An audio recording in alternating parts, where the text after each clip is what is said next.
Hey guys, I'm just going to be trying to answer as many of your questions in like short videos as possible. So if you guys have a question, you ask it in one of the comments and I see it because I don't see all the comments. I'm just going to go ahead and do like a really quick off the cuff video to answer that question, but also like everybody else can see the answer as well. So somebody asked, he says he's having a hard time dealing with hunger when he's cutting fat. And he says he's even thinking about giving up bodybuilding because it's just, he just hates the hunger. So I'm just going to go ahead and shoot out some of my best tips that I use for dealing with hunger when I'm on a cutting diet. Okay. First of all, I like to eat several small meals. Okay. I do not like to wait a long time between meals. So usually it goes where like I'll start to get hungry. And when the hunger starts to actually become bothersome, I'll look at my watch and it's like, well, it's right around time to eat. And that kind of bumps up a little bit. So I eat something. I'm not stuffed, but I ate enough to satisfy my hunger. And it holds me over. The next time that I start to get hungry is, basically time for the next meal. So instead of like gorging yourself and then being bloated and then waiting and waiting and being starving and then bloating yourself again, basically just bump up, just take a little bit of food so you're not hungry. And then when you start to get hungry again, it's time for the next meal, and it's time for the next meal, it's time for the next meal. So you never really get hungry and full. You're always kind of like satisfied. Okay. Another thing is to avoid carbohydrates. Two reasons. All right. First of all, carbohydrates, especially fast carbs, you burn them up and then they're gone and then you're hungry again. Okay, like that old joke about you eat Chinese food and then 20 minutes later you're hungry again. What is it? White rice. There is sugar in everything that you have. And I've been accused of being a racist and being stupid, whatever. In America, fucking Chinese food is crap. Period. End of story. Okay? It's full of sugar. It's full of fucking white rice. It's full of fucking crap. So between the sugary sauces, the white rice, and everything that they have in there, you basically eat it and then you just burn it off and then you're hungry again. Okay? So if you go ahead and you eat something with fat instead, it's going to satisfy your hunger for much longer. Okay. As a matter of fact, even when you do something like my pure protein diet, okay, it's not PSMF, it's not just literally pure protein, but it is a fat reduced ketogenic diet. I still have like, let's say 3 meals a day of chicken, 3 meals a day of chicken and almonds. Almonds have a lot of fat, satisfies your hunger longer. So I'll have like a meal of chicken, then I'll have a meal of chicken and almonds, then I'll have a meal of chicken, then I'll have a meal of chicken and almonds. So not only do I eat several meals throughout the day, but I actually space it out so it's like protein, protein and fat, protein, protein and fat. So like I said, the fat is spread out over the day. Okay, another thing I do with the fat is I like to front load the fat. Okay, it makes no sense for me to starve all day and then when I go to bed to eat a bunch of fat.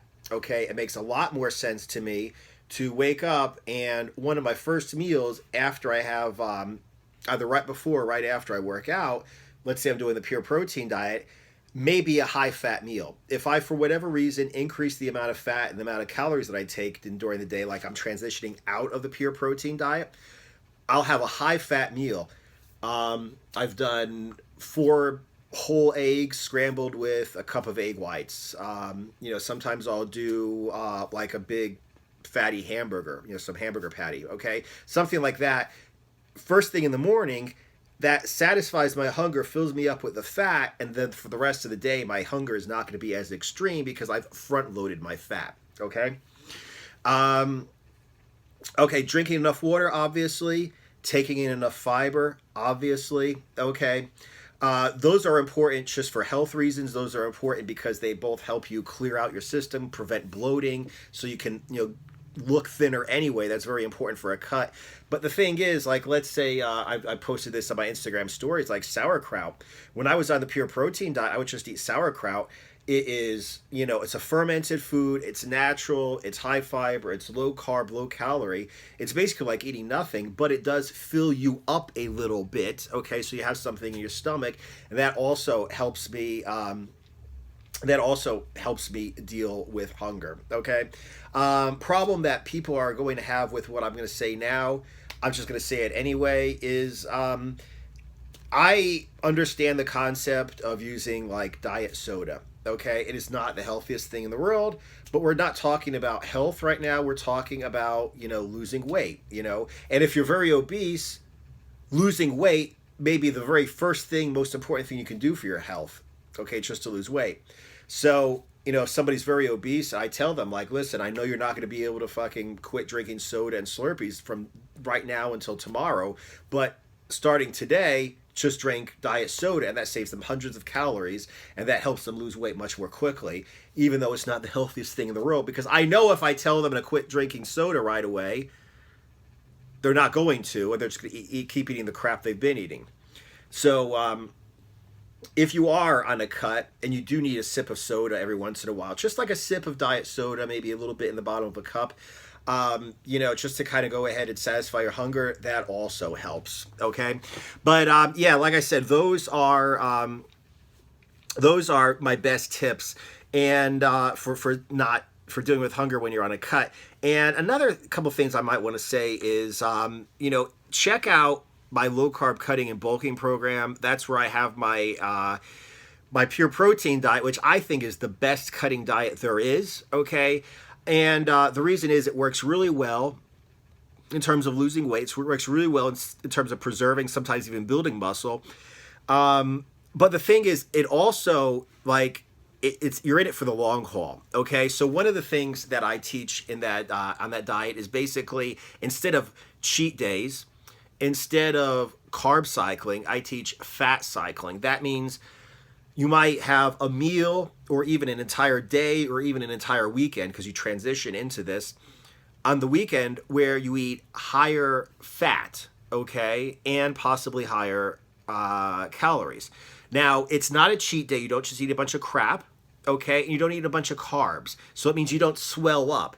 Basically, what it means is you go for however many days, and then all of a sudden you eat more fat. So you have, like, psychologically, well, Saturday morning I'm going to wake up and I'm going to have an omelet.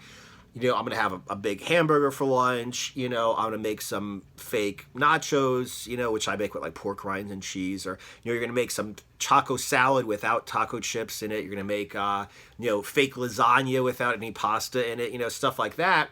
So, like, okay, Saturday I'm going to go ahead and I'm going to be able to eat, and then you get a little bit more energy and you feel better. Okay. So, like I said,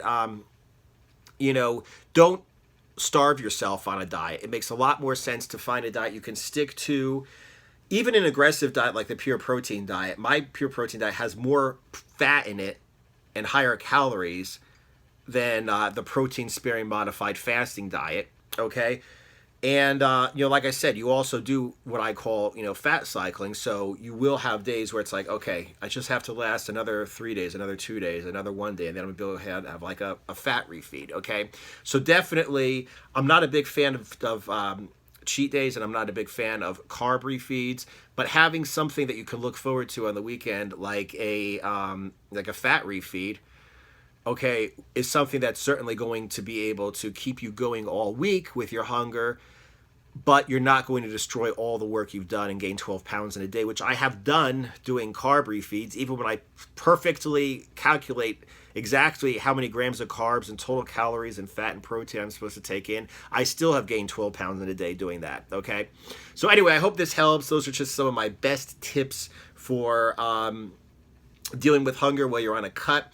And if you want to check out my pure protein diet, go ahead and look at the link in the description, okay? How to do the pure protein diet, how to get fat adapted before you jump into it, how to transition out of it so you don't get fat again. And it also includes, in the same program, my low-carb bulking diet. So after you lost some fat and you want to build some muscle, you can do that too without getting fat again. See you guys in the next video.